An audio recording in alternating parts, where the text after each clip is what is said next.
नहीं, मुद्दा इस सरकार में कुछ हल होना भी नहीं है और इस सरकार में तो केवल इमरती और जलेबी छानी जा रही है। ये जो यूपीएस है, ये तो बिल्कुल ही ज़्यादा हम लोग का तो नाश कर दिया। जिन कर्मचारियों को इस सरकार में ना मंत्री पूछ रहे हैं, ना शासन में बैठे अधिकारी पूछ रहे हैं। प्राइवेटाइजेशन हर लेवल पे नासूर बनाओ। उच्च न्यायालय, सर्वोच्च न्यायालय का भी आदेश है समान कार्य का समान वेतन दिया जाए। चाहे जहां आप देख लो जो गड़बड़ हो रहा है, केवल कर्मचारी वही पकड़ा जा रहा है, संविदा वाला, ठेके वाला। इस वक्त सबके मन में बस एक ही ख्याल है कि आखिर ये सरकार करना क्या चाहती है, क्योंकि लगातार सभी जो सरकारी कर्मचारी हैं उनकी एक ही मांग है, सब एक ही मांग को उठा रहे, लेकिन फिर भी सरकार इन सारी चीज़ों पे बिल्कुल भी ध्यान नहीं दे रही। देखने को मिला कि निजीकरण भारत छोड़ो को लगातार कर्मचारियों के द्वारा कहा जा रहा है, ओपीएस की बहाली के लिए लगातार मांग की जा रही है, लेकिन जब भी निजीकरण की बात आती है तो सरकार विकास का नाम दे देती है, और जब भी ओपीएस पे बात आती है तो कभी एनपीएस तो कभी यूपीएस जैसे स्कीमें आ जाती हैं, और निजीकरण से हर एक सरकारी कर्मचारी काफ़ी ज़्यादा परेशान है, और इससे कहीं ना कहीं आगे चलकर जो हमारे देश का भविष्य है वो अंधकार की तरफ भी जा रहा है। तो आज इन्हीं सारे मुद्दों पे बातचीत करने के लिए हमारे साथ है प्रदेश महामंत्री अशोक कुमार। आइए इनसे बातचीत करते हैं और जानते हैं कि इनका इन सारी चीज़ों पे क्या कुछ कहना है, क्योंकि निजीकरण कहीं ना कहीं बहुत बड़ा नासूर बन रहा है सभी कर्मचारियों के लिए। अशोक जी, सबसे पहले तो आपका हमारे चैनल पर बहुत बहुत स्वागत है। बहुत बहुत धन्यवाद मैडम। और ख़ास करके कि आप लोग जिन कर्मचारियों को इस सरकार में ना मंत्री पूछ रहे हैं, ना शासन में बैठे अधिकारी पूछ रहे हैं, आप लोग समय समय पर हम लोग का साथ देते हैं, उसके लिए आपके चैनल को साधुवाद देते हैं। हम अपने संघ की तरफ से बहुत बहुत आभार व्यक्त करते हैं। अशोक जी, देखने को मिला कि कर्मचारी लगातार विरोध कर रहे हैं निजीकरण का, और लगातार ये मुहिम जारी है कि निजीकरण भारत छोड़ो, लेकिन फिर भी सरकार बिल्कुल भी इन सारी चीज़ों पे ध्यान नहीं दे रही और कह रही है डेवलपमेंट, विकास, ये सारी बातें ला दी जा रही है, जबकि इनसे कहीं ना कहीं जो आगे आने वाला भविष्य है, जो आगे के आने वाले युवा हैं, उनका जीवन भी तो अंधकार की तरफ जा ही रहा है। देखिए, आजकल सरकार केवल निजीकरण को लेके इतना अच्छा माहौल बना रही है। अभी आपको पता होगा, रानी लक्ष्मीबाई मेडिकल कॉलेज में आज तक मुझे लगता है 16 बच्चों की डेथ हो चुकी है। 16 बच्चों की डेथ में 10 तो ऑन स्पॉट डेथ हो गई थी। वहाँ पे जो लोग काम कर रहे थे सब प्राइवेटाइजेशन के कर्मचारी थे। प्राइवेटाइजेशन के कर्मचारी होने के नाते क्या गड़बड़ हुआ तो जो है सबके ऊपर पर्दा डाला जा रहा है, छिपाया जा रहा है। वहाँ पता लगा कि वहाँ जो सिलेंडर था आग बुझाने का, उसमें एक्सपायरी डेट की पड़ी हुई थी। अब सब कागजों में फंसाया जा रहा है। एक ये घटना नहीं, कितनी घटना बताएं। बहराइच की घटना है, विधायक जी की भाभी को रात भर इंजेक्शन नहीं लगा पाए, डेथ हो गई उनकी, कोई था नहीं। क्योंकि आप हमारे माननीय मुख्यमंत्री जी बहुत बेहतर काम कर रहे हैं। डिप्टी चीफ मिनिस्टर हमारे जो स्वास्थ्य मंत्री बहुत बेहतर काम कर रहे हैं कि वो इंफ्रास्ट्रक्चर बहुत बढ़िया कर रहे हैं। लेकिन प्रॉब्लम ये है बहन जी कि जैसे हम नर्सिंग प्रोफेशन से हैं, अगर नर्स की भर्ती करने के लिए हमारे प्रोफेशन से और डॉक्टर अगर बैठ के करेगा सिलेक्शन, तो बेहतर नर्सेज आएंगी काम करने के लिए। हो क्या रहा है कि नर्स की भर्ती के लिए एक सड़क छाप ठेकेदार बुलाया जा रहा है। सड़क छाप ठेकेदार हम यूं कह रहे हैं कि उसको नर्सेज का ABCD नहीं मालूम है, उसको नर्सेज का यन का मतलब नहीं मालूम क्या होता है। तो जिसके बारे में जो परिपक्व हो वो इस काम को करे। अब इस शहर का सबसे बढ़िया मिठाई बनाने वाला है, उससे जाके हमने कहा कि हमारे लड़के को MBBS कराना है। आप हमारे लड़के को बताओ तो कहेगा भाई साहब बेवकूफ़ हैं क्या आप, क्या करोगे MBBS करा के। लड़का घूमेगा इधर उधर, नौकरी मिले ना मिले, आजकल वैसे ही का आए हम इसको मूर्ति बनाना सिखा देंगे। राम आश्रय की मूर्ति जितनी बिकती उतना हमें लगता है शहर के किसी डॉक्टर की इनकम नहीं होगी। तो वो स्टेटस अलग है। लेकिन ये जो प्राइवेटाइजेशन है हमारे यहाँ पूरा नासूर बन गया है। स्वास्थ्य विभाग को बिल्कुल ख़त्म कर देगा ये प्राइवेटाइजेशन। हर लेवल पे नासूर बनाओ। चाहे आपको मालूम होगा रेमडेसिविर इंजेक्शन कोरोना के समय में पकड़ा गया था LLR हॉस्पिटल कानपुर में, तो वहाँ पे 20-22 आज भी कर्मचारी, फार्मासिस्ट और नर्सेस उसमें जेल में हैं। तो वो क्यों जेल में है? क्योंकि वो चोरी में फंसे थे और उनको ये लगता जैसे आप माननीय उच्च न्यायालय, सर्वोच्च न्यायालय का भी आदेश है समान कार्य का समान वेतन दिया जाए। और एक तरफ हमारे प्रधानमंत्री जी कहते हैं बेटी पढ़ाओ बेटी बचाओ। हम नर्सिंग प्रोफेशन में 90% यहाँ महिलाओं का विभाग है।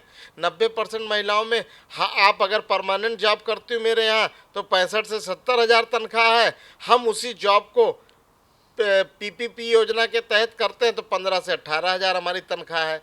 तो हम आप ही जैसी पढ़ाई किए हैं, आप ही जैसा काम कर रहे हैं, तो हमारे और आपके बीच में जब पैसे की इतनी भिन्नता होगी तो मेरे अंदर काम करने की वो शक्ति नहीं होगी। ना हम उस मन से काम करेंगे, ना उस मनोभाव से काम करेंगे। चाहे जहां आप देख लो जो गड़बड़ हो रहा है, केवल कर्मचारी वही पकड़ा जा रहा है, संविदा वाला, ठेके वाला।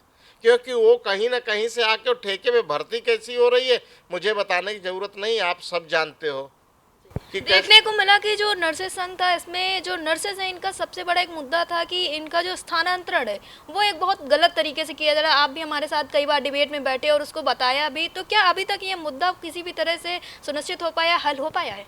नहीं, मुद्दा इस सरकार में कुछ हल होना भी नहीं है, और इस सरकार में तो केवल इमरती और जलेबी छानी जा रही है गोल गोल। हमें तो नहीं लगता कहीं कोई हल हुआ हो। सुनने में आता है कागजों में हल हो गया है, और कहीं कोई ट्रांसफ़र किसी का नहीं हो रहा है, और ना आप सीज़न में कोई ट्रांसफ़र करेगा। तो ये ऐसे मुद्दे पे जब तक आप प्राइवेटाइजेशन नहीं ख़त्म करोगे, ये हॉस्पिटल वगैरह जनहित से जुड़ा मुद्दा है, यहाँ पैसा कमाने के लिए नहीं है। यहाँ पे आप जनहित से जुड़े मुद्दे, यहाँ पे तो कम से कम कर्मठ कर्मचारियों को रखिए जिनकी योग्यता लोक सेवा आयोग प्रयागराज से हमारा टेस्ट होता है, वहाँ से मेरी भर्ती होती है। तो आप इस तरह से गलत भर्ती करवाओगे, गलत लोगों को भर्ती करोगे, जो सफरर तो आम जनता हो रही है। अब ये कहो कि आम जनता से किसी को कोई लेना देना नहीं, तो ये माननीय मुख्यमंत्री जी को बहका रहे हैं। मुख्यमंत्री जी तो करोड़ों करोड़ों का बजट दे रहे हैं, इतने अच्छे अच्छे मेडिकल कॉलेज बना रहे हैं, उनका टारगेट है हर ज़िले में एक मेडिकल कॉलेज बनाना। लेकिन कर्मचारी कहाँ से लाओगे? कर्मचारी तो पीपीपी मॉडल पे दे रहे हो, तो वो पीपीपी मॉडल का मालिक तो कमाने आया है आपसे, तो वो कहाँ से चलाएगा? तो ये बहुत बड़ी दुर्घटना है हम लोगों के लिए, हमारे सारे। अब ये देखो, ये मेडिकल कॉलेज के प्रिंसिपल साहब को केवल वहाँ से हटा के भेज दिया गया डीजी ऑफिस। अधीक्षक को एक लेटर जारी किया गया। हमें तो याद है जब इंदिरा जी की हत्या हुई थी तो कमिश्नर, डीएम, एसपी सब हटा दिए गए थे। जब प्रधानमंत्री जी इंदिरा गांधी जी की, राजीव गांधी की हत्या हुई थी, सब हटा दिए गए थे। आज यहाँ 16-16 बच्चे मर जा रहे हैं, और इस बंदे को तुम झांसी सड़े से शहर से लाके लखनऊ में ऑफिस अटैच कर रहे हो, डीजी के बगल में बैठेगा, तो इसको सजा मिली कि इसको वो मिला है, अमृत मिल गया इसको? इनको तुरंत नौकरी से सस्पेंड कर देना चाहिए थे, वहाँ के प्रिंसिपल को, सीएमएस को, एमएस को। क्या तुम्हारी व्यवस्था है? वहाँ जो हेड ऑफ डिपार्टमेंट था उस विभाग का जो आईसीयू का हेड ऑफ डिपार्टमेंट था, उस डॉक्टर का नाम इसी में लिखा हुआ है, आप लोग के द्वारा हम लोग को भी पता लग जाता है। वो सिस्टर को वहाँ के चार्ज भी नहीं दिया है, और सिस्टर जो 15 दिन से छुट्टी पे थी उसको टर्मिनेट कर दिए हैं, सस्पेंड कर दिए हैं। सिस्टर ईएल पे थी, उसको सस्पेंड कर दिए हैं, और सिस्टर का सारा चार्ज ऑलरेडी चिकित्सा शिक्षा का जो डॉक्टर है वहाँ पे एचओडी है एनआईसीयू का, उसके पास है। तो क्यों सिस्टर को सस्पेंड कर दिया आप?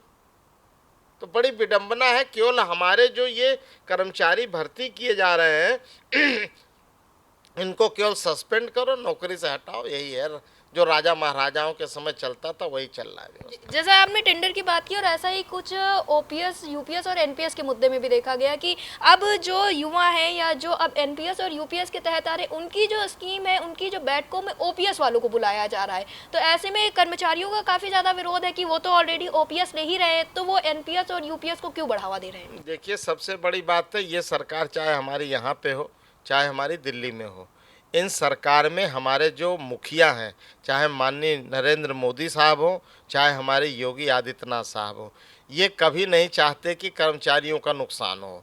लेकिन इनको जो कान भरने वाले इनके आईएएस अधिकारी हैं, चाहे वहाँ दिल्ली में हो चाहे यहाँ लखनऊ में हो, ये लोग बेवकूफ़ बना के, क्योंकि हम लोग इतना काम रहता है इन लोगों के पास, माननीय लोगों के पास, कि वो समझ नहीं पाते, तो बेवकूफ़ी का पुलिंदा ले आके रख देते हैं।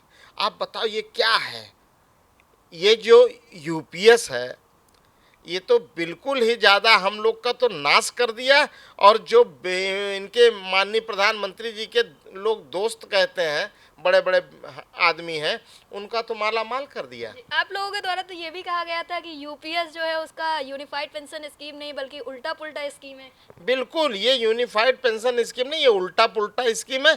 बस इसमें एक सार्थकता नज़र आती है कि माननीय मोदी जी अपने द्वारा किए हुए कोई भी फैसले को पलट देते हैं अगर जनता उसका विरोध करती है। अब हमारे विरोध में कितना दम होगा। जैसे माननीय मोदी जी ने 2000 के नोट खुद लाए थे, खुद बंद कर दिए। किसान बिल खुद लाए थे, खुद बंद किए।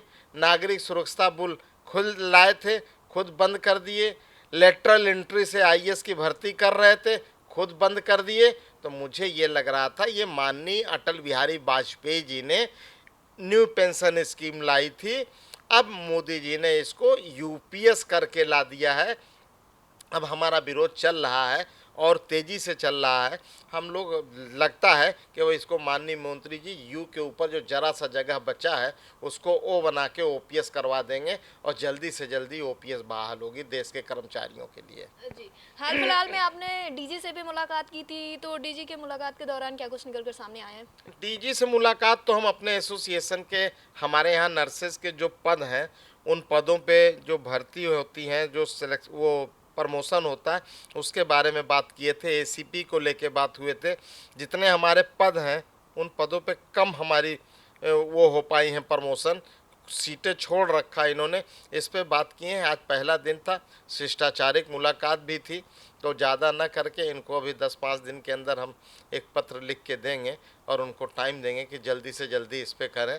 हमें लगता है कि अच्छे हैं हमारे डीजी साहब, जो ये रतनपाल जी हैं, डॉक्टर रतनपाल जी बेहतर हैं, सुनते हैं सबकी।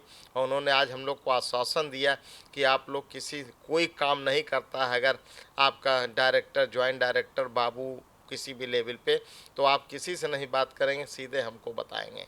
तो ये भी एक अच्छी पहल है। उन्होंने एक पॉजिटिविटी हम लोग के अंदर डाली कि अगर कोई बात नहीं होता है, कोई काम नहीं होता है, तो आप मेरे पास आइए। ये अच्छी बात है, इसका भी हम लोग सम्मान करते हैं डीजी साहब ने जो कहा। जी, जैसे ही हाल फिलहाल में एक चीज़ निकल कर आई कि 1 नेशन 1 इलेक्शन, तो तुरंत कर्मचारियों का ये कहना था कि जब 1 नेशन 1 इलेक्शन हो सकता है तो 1 नेशन और 1 पेंशन क्यों नहीं हो सकता है? देखिए, 1 नेशन 1 इलेक्शन तो 1 नेशन 1 पेंशन होना चाहिए। और 1 नेशन 1 इलेक्शन से बेहतर और भी चीज़ें हैं। रेल का किराया, आप लखनऊ से लो दिल्ली तो एक बराबर, तो दूरी हर जगह। पोस्ट ऑफिस का जाके आप लिफाफा लो तो पूरे देश में एक ही जैसा दाम है। इवन दैट बाटा का जूता लो तो एक ही दाम का मिलेगा। लिवाइस की जीन्स लो तो एक ही दाम का मिलेगा। ये हम पेन अगर ख़रीदें तो एक ही दाम पे मिलेगा। सैमसंग, कोई भी आदमी कुछ करता है, कुछ बेचता है, तो सब चीज़ तो एक ही है। तो 1 नेशन 1 इलेक्शन, 1 नेशन 1 पेंशन कर देना चाहिए। पता नहीं क्यों माननीय मोदी जी इसमें डिस्टर्ब हो रहे हैं या घबरा रहे हैं इसको करने में, या उन्हें अभी समय नहीं मिल पा रहा है। मुझे पूरा विश्वास है एनपीएस को यूपीएस किए हैं, अब यूपीएस में ज़रा सा गोला बचा है, उसको पूरा करेंगे और 2027 तक हमें लगता है यूपी के इलेक्शन के पहले हम लोग को पेंशन दे के रहेंगे। जी, एनएमओपीएस का एक कार्यक्रम होना था, महाधिवेशन होना था दिल्ली में, तो उसको लेकर किस तरह की तैयारियां चल रही हैं? उसको लेके तैयारियां चल रही हैं और 15 तारीख का जो कार्यक्रम था उसमें अभी भीड़ ना जाने पाए ज़्यादा, सरकार भी रोक लगा रही है। वहाँ पे भी अभी हाल होल मिलने की दिक्कत आ रही है। तो हमें लगता है वो बड़े लेवल पे कार्यकर्ता सम्मेलन करके हम लोग उसको देखेंगे और फिर आगे क्या करना है उसमें हम लोग रणनीति बना रहे हैं। जी, हमारे साथ अशोक कुमार जी थे। इनका साफ तौर पे ये कहना था कि अब वो वक्त दूर नहीं है जब एनपीएस से यूपीएस हो सकता है, तो यूपीएस से ओपीएस होने में भी अब वक्त नहीं है। बहुत जल्द ही कर्मचारियों की पुरानी पेंशन बहाल होगी। इसी के साथ जो निजीकरण का विरोध हो रहा है वो लगातार ऐसे ही चलता रहेगा जब तक कि निजीकरण पूरी तरह से भारत को नहीं छोड़ देता है। कैमरा पर्सन विवेक के साथ मैं मधुर का, देख रहे हैं।